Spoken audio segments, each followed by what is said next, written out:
23 तारखेचं एकच तिकीट पाहिजे आणि ते सुद्धा गुवाहाटीचं.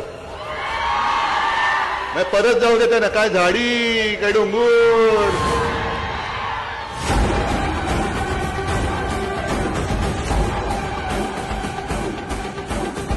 मी आलोय गद्दारांना गाडायला आलेलो आहे आणि मी आलोय ते गद्दारांच्या छाताडावरती पुन्हा एकदा भगवा रोवायला आलेलो आहे.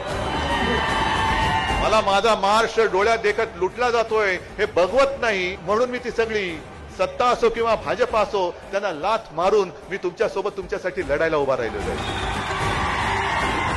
सांगोल्यातली सगळी मतं ही मशाली